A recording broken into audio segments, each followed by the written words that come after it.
guys! Happy Sunday! I know it's totally not normal for me to be here with you guys on a Sunday, but this is because we have a very special guest we're going to be talking to today. I have Nora Wendell, who is a feminine magnetism expert. I'm very excited for you guys to meet her. I've been chatting with her a little bit, and it's so great to see so many of you guys here for the live. This is awesome. Guys, this is going to be such a cool conversation. I'm so glad you guys are here to take part in it. And yeah, it's just going to be so much goodness. So question box is open. So go ahead and leave your questions and let me know what you guys are thinking about.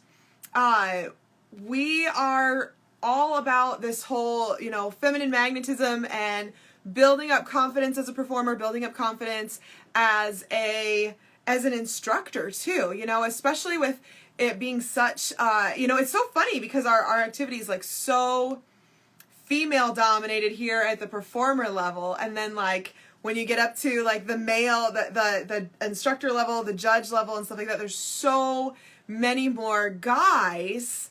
And there's so much more masculinity going on up there. So I'm just very excited to be able to talk to you guys with this. And gals. Hi, Nora. It's nice to see you. And it's so nice to like this stuff. So here we go. Oh, I'm so excited for you guys to meet Nora. I'm excited to meet Nora and talk to her in person. Hello. Hi. How are you? Yeah, I'm a big sweaty mess because it's hot here in Bali. For those who don't know, I live in Bali in Indonesia and it's summer here. And I just came from my gym session. But I'm so ready to chat to you. This is my brand, my office of what you can see in the background. Ooh, it's beautiful. Did you paint it yourself? Yeah, it's my branding colors. So there you go. I love it. It's gorgeous. So tell me, Nora, and I've been doing a lot of reading on your social media and reading about you and where you've been. And you had an elephant as a pet? That's incredible. Yeah, well, technically pet is a broad term, but my dad had a wildlife resort when I was growing up in Nepal for my young childhood. On my second birthday, he gifted me an elephant. Her name was Bachu Kali, which meant flower child. So it's from Kathmandu is the capital city where we lived. It was about a 10-hour drive down. We go down every weekend, or at least every, twice a month. And then I could go and hang out and ride my elephant. I love it. Oh my goodness, that's incredible. I'm an animal lover myself, so I'm just like, anytime someone's like crazy animal stories, I'm like, I'm all about it. I love it so much. I've never ridden an elephant before, so that is an incredible experience, I'm sure, to have. Yeah, they're actually really gentle animals, and they have a great memory, so they actually remember you. If you spend time with them and you build kind of rapport, friendship with them, they'll remember you, which I love. That's so cool. So aside from the elephant, tell me and tell my followers a little bit about yourself. Like, how did you get involved with this? How did you become an expert in this whole feminine magnetism topic? Because this has been eye-opening, incredible for me. So I think the incident, which was like I need to do some inner work, was I had a panic attack when I was 24 in the London Underground. And I then suffered almost 10 years of anxiety, of lack of confidence, of feeling less than, of not being confident with who I was. I had body issues. Ultimately, that panic attack just led to a whole kind of spiraling of self-doubt, self-esteem, codependent relationships, not being able to do anything alone. So it was dark, but it wasn't so dark that I was depressed. But I still lived my life. But I didn't feel magnetic. I didn't feel confident. I didn't feel womanly. I had sexual shame. It was a lot of things. So that panic attack led me onto some a journey of self-development and personal development, where I got to see, what were my fears, what was really going on, why couldn't I be alone, why did I not accept myself, all of these things. And in the end, it was kind of 2 years ago that was completed, so that whole cycle completed. And then I was just like, you know what, I know some tools that can really help women specifically embody their true radiant essence. Because when you truly believe in yourself, when you truly love yourself and are kind to yourself, what happened when I had anxiety was I was so hard on myself. And I know you guys do competitions, so I can only imagine how hard you guys are on yourself. And that being so hard on myself didn't lead me anywhere. It led me into self-hatred and into spiraling negative thought patterns. And so I was just like, you know what? Having anxiety taught me self-compassion. And a big part of feminine magnetism is having self-compassion. It doesn't mean you don't have to strive for being the best, but being totally okay and still totally loving yourself if everything falls to pieces. You have to remember that everything is external, right? If you're trying to get external validation, when all of that external reality falls away, it's going to be, you're left with yourself. So you have to truly be comfortable with internal validation. And that's like your self-talk. That's like when you look at yourself in the mirror, like what are the thoughts going around in your mind? And you're the only person who's going to be with yourself forever and ever. So like, that's like, if you can't handle being by yourself, it's, how can you even work with being with other people and work around, being the best version that you can be? What you were saying about competitions, like I have a lot of kids who will, or I have had in the past, a lot of students who would go through and like, they would perform and like practice to the point of like hurting themselves. And it's like, there's a point where we have to balance that out with like, okay, this is what I'm going to get for today. And this is the best that I'm going to be, and taking care of our bodies and taking care of our minds too.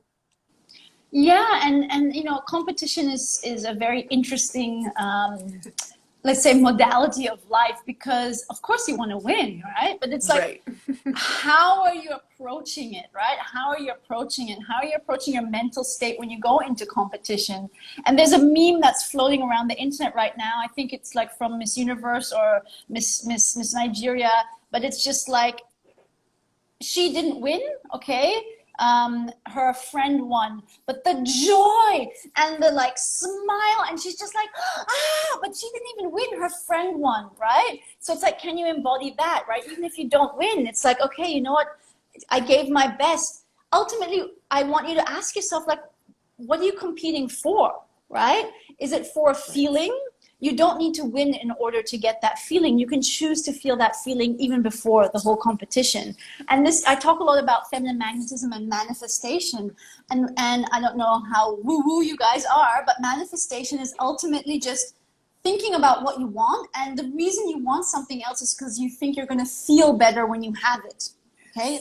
Listen to that. You think you're going to feel better when you have it. But the truth is, you can feel those feelings right now without having that. So if you can embody that feeling of, I am a winner, I am amazing, right? Then you don't need to win the competition in order to get those feelings. And this is what people often forget. You have a conscious choice right here, right now, to feel all those feelings that you want from all the things out there. That's an incredible, okay, it's incredible that you say that, especially the way you're saying it, because I actually had a moment like that when I was a young performer. It was like, my second year of competing in drum corps. I was like in college, and I had a moment like that where I was just like, you know what, like everyone is miserable in practice, because practices were always long and they were hard. And I had this moment where I was like, you know what though, what do I love about this? I love that I'm getting to be out here and I'm getting to perform in front of people, and I'm getting to like move my body and use my body and dance and perform in these ways that I wouldn't get to if I was at home all summer sitting on the couch. So I'm just going to take this and I'm going to enjoy all of these moments, the practicing and all that, not just like, okay, enjoying when I'm on the competition field, but then like hating practices. So how would you like say, how could we use that idea in our competitions and in our practices? Well, I want you just to think, it's like, what are you doing it for, right? What are you doing it for? What are the feelings you think, if, let's say you're striving to win a competition, right? Mhm. So what is the feelings you think you're going to feel when you're standing in that first place and getting the medal or getting the banner or whatever it is, the certificate, the money, whatever it is?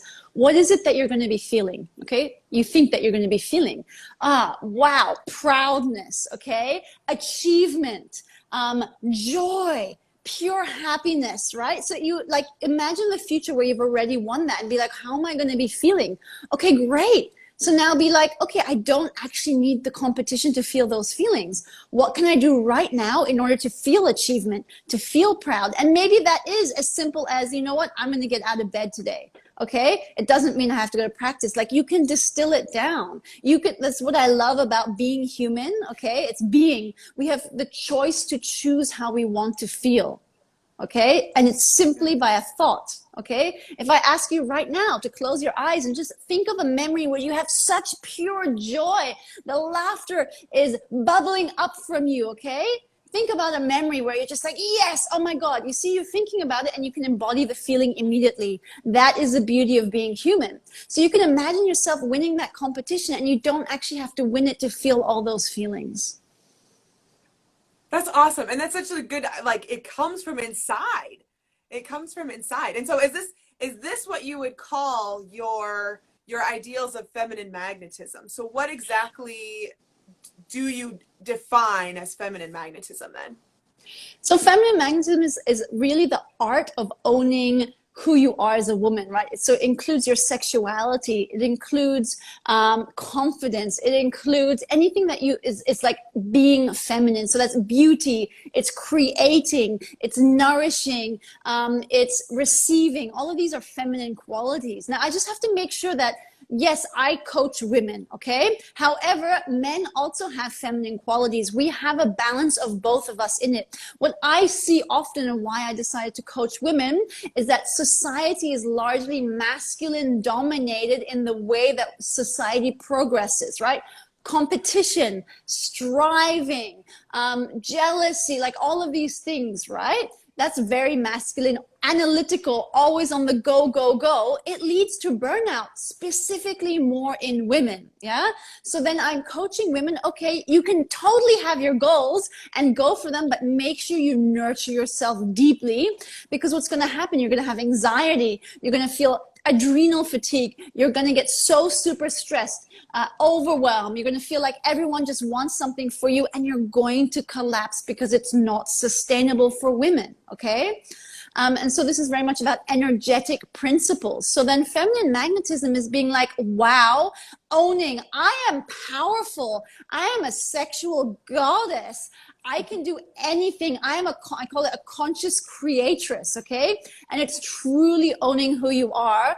And when you are magnetic, yeah, when you are magnetic, it is all about not having to do anything, but you are so much in your being that everything comes to you. Okay. It's sort of what people would say is like having a natural talent at something, maybe. It just seems like you're perfect at it, but in reality, you're just working on yourself so much that you're very aware of what's going on. Yeah. You're That's aware of fantastic. your thoughts, you're aware of your feelings, right? Thoughts and feelings is what creates the external reality. So when you can be aware of your thoughts and feelings, your thoughts influence your feelings, by the way, and that's how you then can create what you want around you.